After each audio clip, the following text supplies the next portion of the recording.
Ladies and gentlemen, welcome to Trading Eights.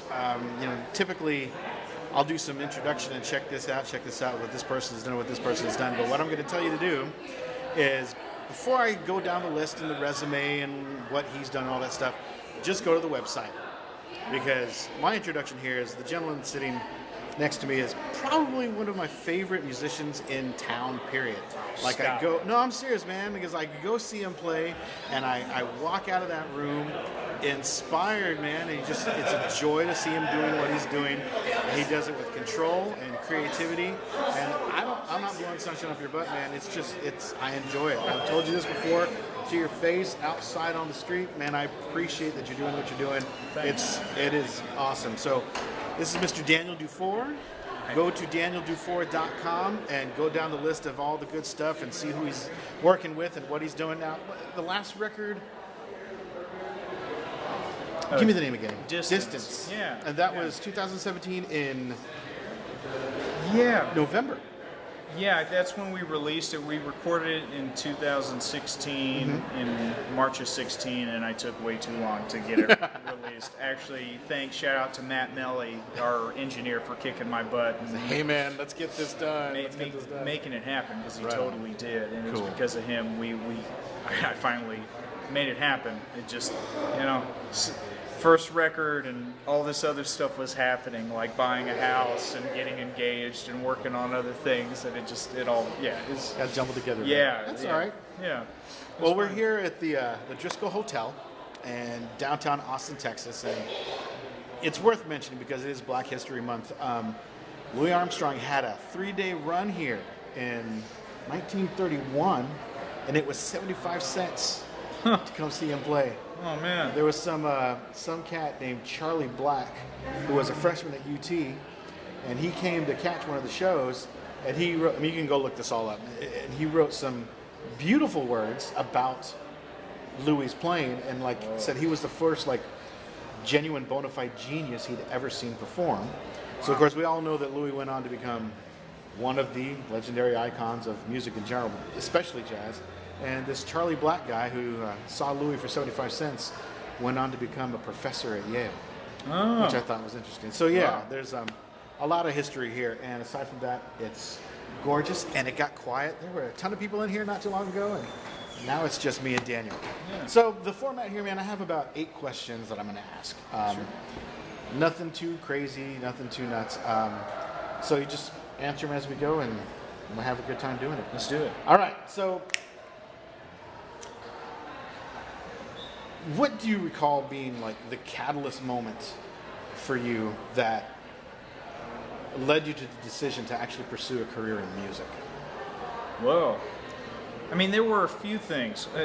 Fun fact, when I joined band in 6th grade, or we had to audition in 5th grade, I only did it, I had just moved to a new area, and where we were, I made one friend.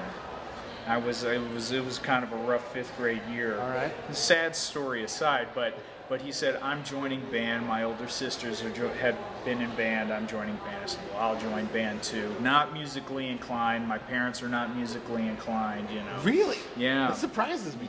Well, I had to work really hard at it. Good job. And so when the time came to audition for instruments, all the lines were too long except for percussion. And you were supposed to you were supposed to audition for 3 instruments, but I only auditioned for percussion because it was the shortest and quickest line, and I was hungry and I wanted to leave. Yeah. You got it. That's fantastic. Yeah. Thank God for friends and short lines. Yeah, it's really hilarious. And so my 6th grade year, especially that first semester of my 6th grade year, I was not good. Again, not musically inclined. It's second to last chair out of 20 drummers or something. I was trying to practice at home, and I just wanted to play video games or something. It just wasn't happening. He's really good at Street Fighter, by the way. Oh, I love that game. Yes, I love it. And so, but what happened was, this is actually another weird thing with this whole school is the Willis school system. I grew up in Willis, Texas, and when I was a 6th grader, there was a senior at the high school named Daniel. Okay. Daniel Peterson, I believe. And his mom was this great baker that lived up the street from us. Like, I could walk to their house. And this guy was a metalhead, like a thrasher drummer. Yeah, I walked in and I saw like Slipknot posters and stuff. Geez. And the first time meeting him, my mom said, "Look, there's a kid up the road named Daniel, and he's a drummer as well, and he's a senior at Willis High School, and he plays drum set. And I really want you to go up there and see what's going on." I said, "Well, okay." I don't really care. I had a drum pad and a bell kit, and I didn't care about those things at all. I go up the road, I meet Daniel. He shows me, we go up to his room, and he has a huge Pearl export kit with it was like 2 rack toms, floor tom, snare drum, but it was an array of cymbals. Yeah. All this stuff. And I remember the Zildjian, like Oriental trash chime. He had like a 16 or something. He had a double bass drum pedal. And I was like, "What is all this?" And he goes, "Well, do you want me to play for you or something?" And I said, "Well, sure." And I remember just like sitting there, and he goes, "Do you want any earplugs or anything?" I'm like, "No, whatever, just play me something." And he I can't recall what he played, but I remember after that, he played all this stuff and just, killing like double bass drum licks and like whatever it was. I can't remember exactly, but after that, I went home and I said, "Mom, Dad, I want a drum set." That's awesome. I was like totally inspired, and I wanted to play drums. I really wanted to do it. And then Daniel Peterson. I think it was Daniel Peterson, I believe. Thank you, Daniel. Yeah. When I was in 6th grade, there was a freshman named Daniel who was a drummer. And so when I was a freshman at Willis High, that Daniel was a senior. So there was like this whole thing of like Daniels, like every 4 years or something, or 3 years. It was really weird. It was super strange, and they were all drum set players, and so. Yeah, I had to, so that was one of the first times where I wanted to really get serious about drumming. And my one friend I had, after school, he would take lessons at the middle school, and I would ride home with him, so I had to sit through those. So it's like, well, if I'm here anyways, I might as well, if I have to hang out, there was an earlier slot open or something, so I might as well start taking lessons. So I started taking like private percussion lessons, and I really learned how to play the snare drum. I really learned how to play marimba, and I was like, "Oh, you know what? Snare drum rudiments are really fun." And like, "Oh, I don't like it as much, but it's okay." Like learning how to play 4-mallet marimba, like, "Okay, this is nice. Oh, so this is how you actually play timpani."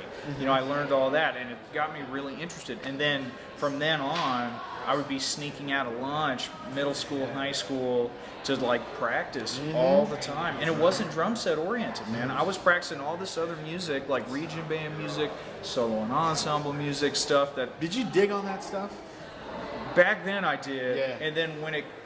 And then I have a whole thing about that, like there's something... Go ahead. Well, I don't discredit people learning that stuff, because it has, especially in the progression of a student, like it's important for them to be able to play these soloistic material, these solo materials, and you really learn a lot about your instrument and learning how to separate yourself from everybody else playing the same music and how to make it interesting to you. I think that's great. However, it kind of became like my life, and so whenever like I didn't make All-State or whatever, I would get super upset about it, and it would just like, it would totally rip me apart. And then I realized it's like I'm putting in all this work for one audition, for one performance. I'm not getting to play this for anybody. I'm not getting to do all that, and it felt like it was kind of backwards for what music is and for what you do or should do as a musician. I mean, it's like that in a lot of situations still in grade school, in public grade schooling, where they put all this stuff together for one contest, do this one concert. Maybe they play it once or twice beforehand instead of like what we get to do every night and play music every night and get to, it's different styles of music, and I get it. Right. But it's like, I don't know. Emphasis gets to be a little strange on that. You relate it to like a professional orchestra where they're playing the same kind of music. They're playing concerts all the time. And I wish it was more like that in the public school system outside of marching band, of course, because then that's what's great about that is they get to play every Friday for Some a couple sort of months. audience. Yeah, and even when it's not totally together, they got to figure out how to make it work. Even when it falls apart, that's some of the best learning moments for those kids. So. What do I need to change? What can I do here to fix it? Yeah. Uh-oh. like all the sousaphones fell down. What do we do now? Yeah, I mean, so there's that whole thing associated with that. But so I was taking it seriously, wanting to like essentially win competitions, win auditions, and do that. Right. But I practiced during the day, and then I go home and I play drum set. I really loved Mike Portnoy when he was playing with Dream Theater when I was in high school, and I had a Pearl export kit with like almost all his same stuff with like ZBT cymbals. Nice. And like trying to, I got the wind chimes and all this crap, and I'm trying to play to this like Train of Thought record. Was like a record I remember. It's like. No, that's Systematic Chaos. Yeah, I can't even recall. That's a great record, though. I love that Yeah, record. I can't even recall a single tune anymore. But I would all the time. I would practice, and then I had to cut off by 9 p.m. or something. I mean, I'm thankful to my parents for putting up with that because, Yes. even though Thanks, I wasn't really like studying jazz, very hard. I was still playing drums. So this is high school. Yeah, every day, and middle school too. I mean, I was a practicer, man. So do you feel like the moment where you said, you know what, I think I could maybe do this for the rest of my life, or I want to do this for a living, did that happen in high school? I think so. So it's more of a gradual kind of broader Yeah. thing, not like this moment was Right, it. Okay. right. And I honestly, I loved playing drum set, and I wanted to do that. At least I thought I did. And then my lesson teacher, who was studying at Sam Houston State University, which was from Willis, Texas, about 25 minutes up north, she said their percussion program had kind of been ambiguous for a minute, and Sure. they finally hired a full-time person who's been there for 10 years or something like that. Sorry, John, if I'm getting the year wrong, but his name's John Lane, and my lesson teacher said, hey, we got a new professor of percussion. He's doing a recital. We really want you to, or like we just letting you know, I think you would benefit from it. You should come check it out. Okay. So I took a friend and we went. And the first piece he did was like this weird snare drum piece. It was like I was this kid in like the suburbs of Willis, which was like kind of like a small town, and I just thought percussion and music was X, Y, and Z, and John basically showed me that it's like, no, it's all the letters in the alphabet. He played this snare drum piece that was really like gestural and kind of like beyond my recognition. He had one of those old Ludwig drum pads, and he put it on and was playing it and doing all this other stuff. Became kind of theatrical, but not in like a marching band way. It was like very like, not saying marching band isn't artistic, but coming from like a way more like out artistic way. I was like, what is this? The next piece he played was this piece called Temas Call.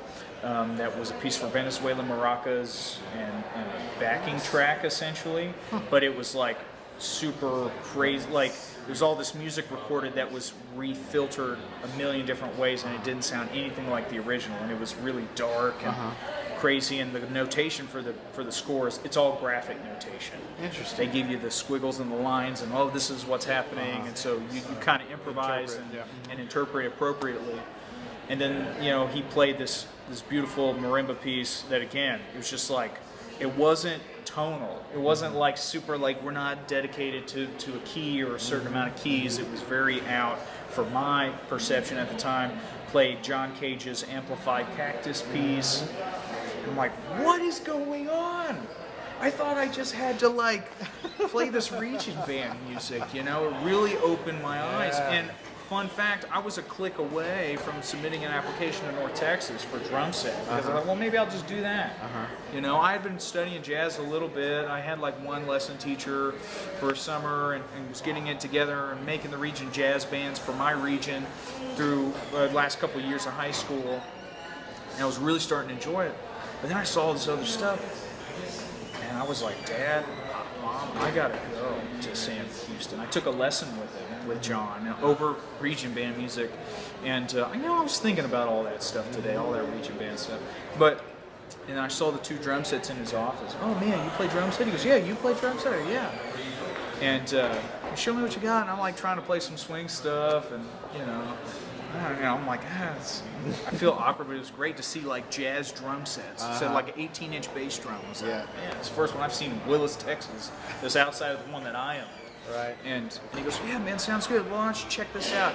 And John is an amazing like bebop, hard bop. Like, I want to meet John Lane. Super swinging drummer. Okay. I mean, but he does a lot of like, you can follow him on Instagram. I think it's that John Lane, if I remember correctly.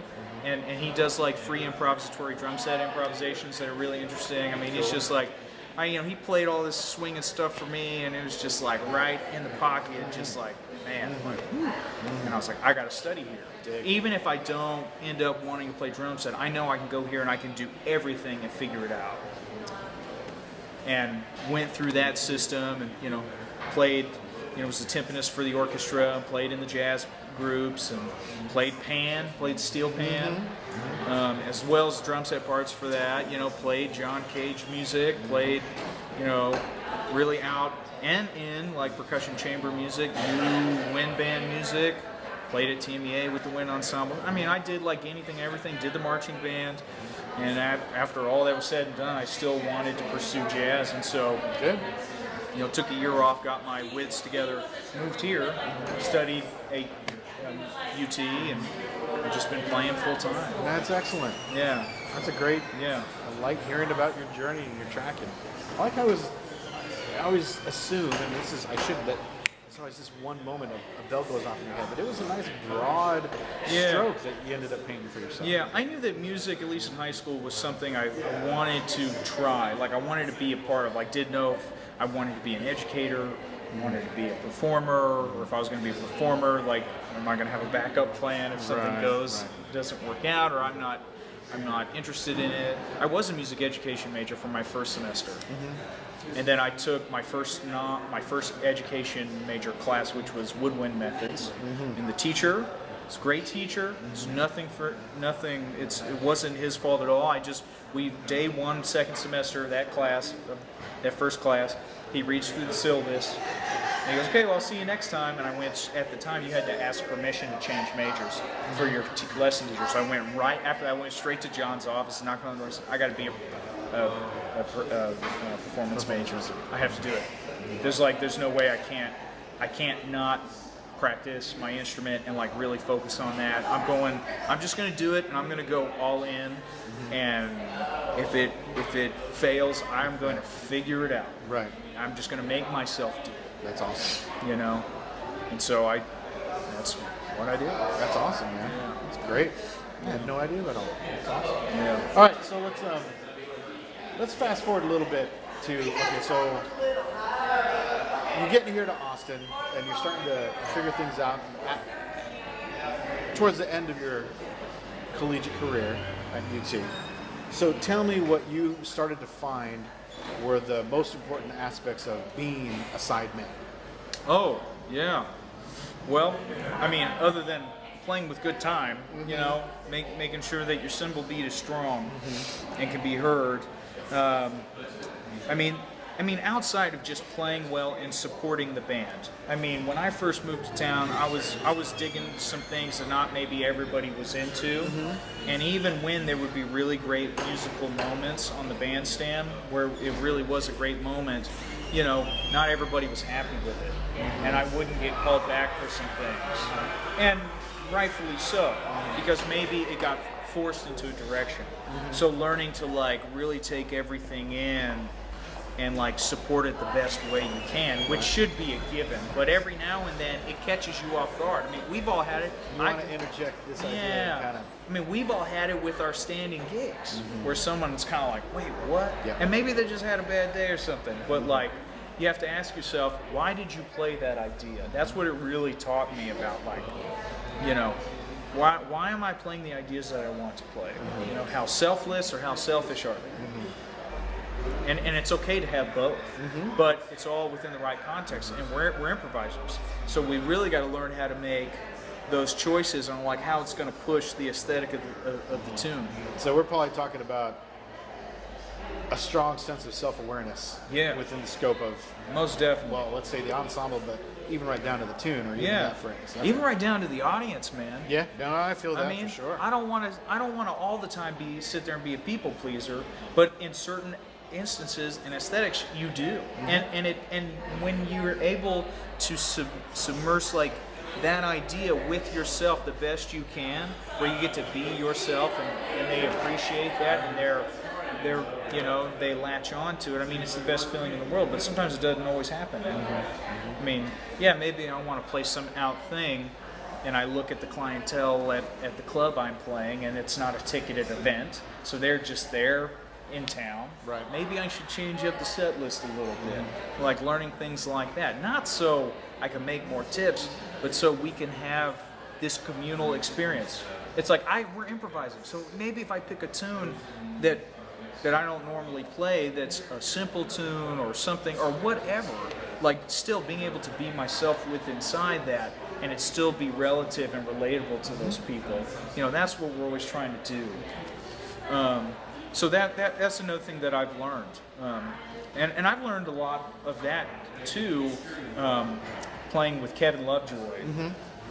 Great pianist. Yeah, I've seen you a couple of times with him. Yeah, and it's like we'll do some popular tunes, and that maybe at the time weren't my favorite, but through that band it's I listen to the originals now and I understand where they're coming from, and the audience wants to hear that, and how I can merge the idea of like understanding those drum parts or lack of, if there was no drums on that tune originally, and then how I can fit something over that's comfortable for me, that I feel like really supports it in a way that's not just interesting, but is musical and is like the most expressive that I can do. So I've learned a lot, kind of trailing off on that idea, but something else that I've maybe learned is being a sideman. I mean, some of the simple things, like you got to show up on time, and that kind of means early, especially if it's the first gig with this person that you've never met them. Yep. You should probably show up at least half an hour early, before half an hour earlier than what you thought you should be there by. Not even like half an hour before the gig, but if you visually stuff like that. If somebody's calling you and they got records out, you should listen to those recordings. You should get, if you've never played with them, getting a feel for them, or like maybe you meet on a jam session and you're talking music and they're talking recordings and records. Maybe you should listen to those recordings and records, whether you like them or not. That opinion, increase your headspace. Yeah, that opinion is irrelevant in my opinion. Well, that doesn't make any sense, but it's like, because it's not about liking everything. It's about seeing what is drawn to you, and in music where there are multiple players and parts and tunes and keys and pitches, there's always going to be something. There's always going to be something that'll catch, and it's really important to do that. Even to go on a whim and listen to something you would never listen to. To just try to like understand that vibe. I mean, I think that's important regardless of what type of music you're playing. Yeah. If you're looking in the recording studio, you can grab from almost anything, and there are moments when it's, let's just do that YouTube vibe. Even if you're not into pop music, and especially, I mean, I don't mean this in a negative way, that kind of pop music. Sure. But that's what you want to put right here. And if you hadn't listened to that tune, you hadn't gotten that in your ears somehow, you're not going to be able to do that. Right. That's good. Yeah. Cool. Let's see. So what are you listening to right now, and how? And when I say how, like, are you streaming? Do you still do CDs? Are you breaking the vinyl, 8-track, reel-to-reel? I listen to a few CDs every now and then. I'm trying to remember what was in my car last time. I think it was Wes Montgomery's Boss Guitar record. It was an organ trio. Jimmy Cobb on drums. Such a great recording. He did a lot of like bossa nova tunes, but like playing like Besame Mucho as a waltz. Nice. Stuff like that. Like swinging all these, and it's just Wes Montgomery, man. It's just killing language, and I feel like Jimmy Cobb was such a great drummer to accompaniment. I mean, everyone in the business back then up to now, but especially with Wes Montgomery, I feel like there's some really special recordings out there outside of Boss Guitar where it's like, oh man, you know. So I was listening to that. I've been listening to a lot of trio stuff still. What was the last thing? Like the Red Garland trio live at the Prelude, and what's great about that is I show this record to my students a lot because because we get into learning tunes, and learning forms, and learning melodies. And, that's a great recording because there's a lot of standards, jazz standards that are played, and how I'm listening to that. It changes really, because at first, when you first start listening to recordings, when you're really interested in music, you always want to listen to your instrument, and then you learn that you got to break it off, and you got to start listening to everybody else, and then you got to listen to things as a whole. But right now, I'm really interested in just like melodic content and these really beautiful moments, where these things come together in a certain way. And, Red Garland's lines are just great. I mean, just his solo ideas are really great. I mean, in that recording especially, but like, I'm picking out little things that I like and try to get behind the drums and try to like play the contour of that idea on the drums as a different way, instead of just learning drum language, which is so important. It's like I can't really describe how important that is, but then you start thinking about things, and you start thinking about gesture. And my percussion background taught me this. Playing music from graphic notation and making a gesture, even if it's like playing a tom with a mallet and doing this thing that does this effect of like, this is how long this note's supposed to be. You learn when you listen to the masters like Red Garland or like Charlie Parker. You listen to these lines, and then you listen to the drums that were playing with those people, and even if the contour isn't the same or the rhythm isn't the same, but the energy and that gestural quality is the same, you get it. It's like, I see, I gotta listen to horn players. Right. I've been listening a lot to Sonny Rollins. I'm an Old Cowhand, or way out west. Right. That's just a killing record. And the live at the Village Vanguard, the 2-disc set, one where it's the first set is Pete LaRocca on drums, and the second set's Elvin Jones on drums. Completely different things. It gets out and wild, man. Also listening to there was one I really wanted to talk about. Now I can't remember.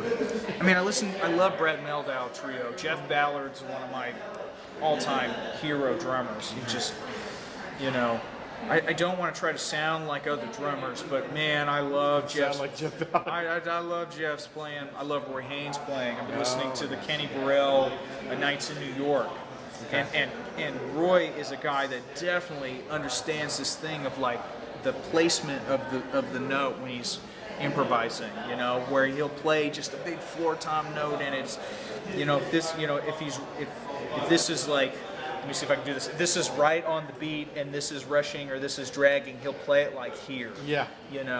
And it has that. It's like he's playing the blues, but he's not actually playing pitches. So there's there's that relatability without it being like a chop fest. And man, and I'm a choppy guy. It's hard not to go down that road too. Just ideas. It doesn't help. It doesn't help when the audience goes, yeah, when you're playing a lot of notes. And I know when that happens in my playing, I go, ugh. Now I don't get depressed on the bandstand, but I'm like, okay. Let me see if I can purposefully do something else. I turned my musical mind off again. And maybe it's coming from a musical place actually, but like I'm going back into semi-autopilot mode, and I'm going into these things that have, and we all have, every instrumentalist has those ideas. And the idea is to create something not 100% fresh and new each time, but that is sincere. So a lot of times when it gets to that, I'm doing this thing, and you get people yelling, I don't feel like I'm playing as sincerely anymore. you know, and that's more just about me than anything else, you know, that inner struggle. Yeah, I actually feel like I've gotten to the point now where I do so much more improvisational, like just me playing by myself on stage, and I almost find I work myself to a point where I'm playing as little as possible. Yeah. And the room is quiet. And then, okay, not to get them to be quiet, but almost to get myself to a space like, okay, I need to create something here and not just reach into a bag of tricks and say, oh, check this out, check this out. Yeah, oh, And I wow. do get caught up in that loop. Yeah. It's a loop. Yeah. I mean, sometimes I do stop playing when it's loud. Yeah. And we're playing at some of these clubs, and it's like, I just stop playing. Yeah. And everybody, and it's kind of vibey. But then I get to like do some stuff, and then all of a sudden it like, because sometimes that's all it needs, you know. Anyways, Now part of what you guys are going to have to realize that you've got two drummers talking, and I completely understand exactly where he's coming from, and it's easy for me to just let you go and say yeah, because I want to hear more and just digest these things. But we do have to get through these questions and move forward. I'm here. talking too much. No, you're good, man. It's what editing's for. I'm just kidding. That's when you edit. That's when Okay, So, least favorite musical genre. Ooh. Oh man. These are the questions. Okay. Man, that's. I know. This is the tougher one. Oh, you know what? I really cannot stand. And I don't discredit anyone's success from it. Yep. Okay, that should be said. I do not discredit anyone's success in music biz of any kind. But this new pop country thing, like, makes me kind of upset. Let's just say that. Okay. Yeah. Fair enough. Yeah. Favorite inspirational jazz album. Ooh. There's so many. And I pick one. Well, now my head's spinning. Let's see.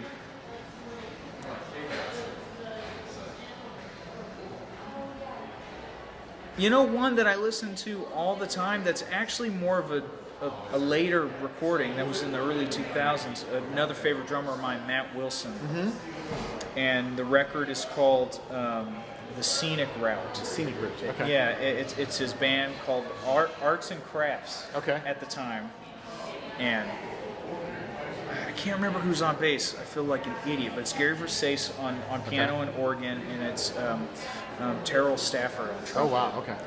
And man, Matt plays these trades on their version of We See that makes me weep, because I really learned about playing melodically on the drums, and not talking about playing pitches, but playing contour, and like, this is how important the melody of this tune is. I mean, it was the first time where like drums made me like emotional. Right on. It was scary. I appreciate that. And how simple it was. It was so scary, and I'll never forget that whole record. I mean, Terrell Stafford plays like this amazing solo on Tenderly at the end, and it's like super swinging, like Gary's on organ, and it's like, it's just so joyous and just so wonderful. It's such a beautiful recording. It's like, talk about like, you're going to listen to that whole record and you're going to say, I bet Matt Wilson is a kind and sweet and like funny guy. And feels like it just comes through. He's total, and I haven't even met him, and I know he is. When you actually go see him do live things, you get that vibe. Gotcha. Anyways. No, that's good. That's good. Let's see.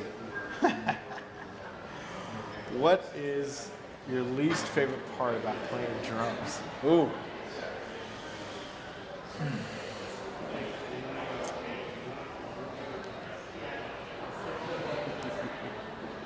You know, sometimes. Watch it, because I know he's got to go. Yeah. We're all right, man. It'll be good. All right. But that physical availability, like when I decide to use a bunch of cymbals and toms, and sometimes I feel like I don't play as well. Unlike other times where if like, you know, in this town, we'll have a gig that ends at 9 and then go play another gig at 9:30. Yeah. So if I have to pack up one tom, I'm gonna be late. Right. So I started doing bass drum, hi-hat, snare drum, cymbal. Yeah, and I still do it. Yeah. I'm gonna do it this tomorrow at the Whip In. Nice. I got a little gig at the Whip In. I'm gonna do that. Nice. And sometimes I feel like I get way more ideas, way more things out of that than when I decide to do like 2 rack toms and a floor tom, and I'll do like 3 cymbals or maybe even a 4th one. Sometimes, and I mean, I love everything about the drums, but something I dislike about the drums is all the the actual physical availability of having all these instruments, because it will get the best of me. Yeah. You know? I understand that. Yeah. I hear that. Cool. So, other than your current instrument, what do you think you'd like to play? Piano. Well, no, that's not fair, because I know you already have piano. A little Let's bit. talk about something that you don't have any. Ooh. You know what? I should learn how to play bass. You know, Colin Shook has a bass. He's a great piano player in town, and he has a bass, and I held on to it while he was traveling, and I tried to practice some of that stuff out of the Rufus Reed book, and it ripped me apart like on one day, and I put it in the corner and left it alone. That's something I would like to actually pick up and try to be able to like fumble through a blues, an F blues or something on the instrument. Okay. Just to have. Because again, like having that availability and understanding what a bass player has to go through, because this, you know, that's how we pay the bills and make the greatest music we can make, is by making us play, you know, more precise than just accurate, and having it be like a, you know, combined effort. I take a good chunk of time with electric, and just try to read through a few things, a couple of Ray Brown things. Just fun. Like, I have a new understanding. Yeah. Of this, and just actually, you've been using contour and shape a lot, and like, okay, that makes a lot more sense, because I'm looking how the decision-making process goes, figuring out a walking line. Like, right. Oh wow. Okay. Yeah. Okay, so other than drums, other than being a musician, this is clearly the actor studio question. What other profession would you like to try out? You know, I am a foodie guy. I love to eat, and Austin has amazing places to eat, you know. And the more my wife and I go out and try things and do all that stuff, the more I cook and like try to learn stuff about cooking. And it's kind of come to this thing where it's like, you know, if I wasn't a musician, I'd probably try to be a cook, a chef. I would love to, you know, that or. I can't really think about it. I can't think of anything else, actually. I got a buddy who was a hellacious keyboard player. Oh, okay. And he had that vibe about him, and he now owns and runs his own restaurant in Houston. And he's What's it called? I can't remember. Well, but you guys send it to me. I'll make sure I because go you're a next Houston time. guy. Yeah, I'll go next time. Yeah. His Sure. name is Eduardo. Okay, yeah, I got it. Okay. But anyway. Cool. So, compact. What else is there that you? Oh, Daniel's got a show coming up next Sunday. Yes. At Parker Jazz Club. That's starting at 5 o'clock. I don't know what the ticket sales are at this moment, but I believe there's still some tickets available. Yeah. So if you haven't been out to the club yet, please head out to Parker to go see Daniel do his thing. It'll be fun. But other than that, you know, what else is going on that you would want to share or draw some attention to or shed some light on? I mean, in anything that is artful, and I personally believe that anything can be artful. Any profession can be artful, you know, because I think that coincides with enjoying it and putting your heart and soul into it. Even if that meant that, you know, me being a janitor and cleaning bathrooms, if I just really loved like making bathrooms clean, I think there's artistry, you know, and I believe that. But in order to make anything, you know, artful, you have to be really sincere about it. And I've already used that already. But especially like in my drumming, and it doesn't happen all the time. This is coming from a hypocrite. You know, it's like when I play the most sincere ideas, it doesn't matter how technical it was. It's all coming from a musical place, and that's when I have the best nights. And that's when my bandmates have the best nights, is when we all do that together. And so, you know, my one thing my little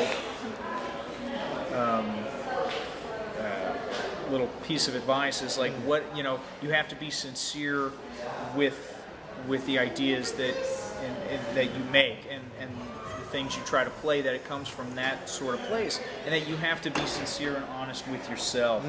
You know, it's okay to take criticism. It's okay to take well, it's okay to take criticism when you think it's deserved or not. It's also okay to take compliments whether it's deserved or not. You have to filter it all through yourself, and you have to let it not get the best of you on each one of those ends. You know, because I've let compliments. I've had a bad night on the bandstand and got a compliment and been like, oh, thanks, and let them go, oh, well, you know, even though I know it wasn't okay what I played, I think that's okay, and then you become complacent. So then you don't play sincerely. Or you shoot the person down and make them angry because you're like, no, man, I'm not playing well. No, that's not how it is. And then, like, you get into this dark place, you know, and then maybe you shut down and don't work. You know, there's this whole thing. It's about like learning how to take everything, not a lot of balance involved. Yeah, not with a grain of salt, but to take it at its face value, and for you to really be honest and sincere with yourself. And I always say this to my students too: allow yourself to take that in that way, so you can fix things how you see fit and how you can be more of yourself on the instrument or in whatever you do. Right. You know, because I mean, we got one shot here, man. We got one life on this earth that I know of, and it's like, you know, you should be yourself, and so not let other people define that for you. At least I think. No, I agree with you. It's hard not to fall into that comparison thing. Oh, it's tough, man, and it's tough for, you know, a working town like Austin where we're all working all the time. It's busy. We all got stuff going on in the music realm. It's not like not a lot of us. I mean, there are people that have day jobs and they go play. And they don't do as many gigs. And, you know, I'm gigging a bunch, and so, you know, you can fall into that trap when it's happening. You know, we were talking about it before rolling. When you have all that, you know, you're working all the time, then you have the one day off. Should you rest? Well, you definitely want to rest. You definitely don't want to touch the instrument because you're burned out. Or go downtown. Yeah. Oh, absolutely not. You want to stay home. Yeah, you don't want to. Anyways. Dan, thank you, man. I sincerely appreciate you being here, and I hope that Thanks for having me. later on down the road, you know, we can have you back. Absolutely. Do it again. See what else is, as I like to say, cooking on the stove, and kind of go from there. Yeah, I'd love to. Groovy, man. Once again, ladies and gentlemen, Daniel Dufour. Thank you for watching, and we'll see you next time. That's it, man. Killer. That's it. Awesome.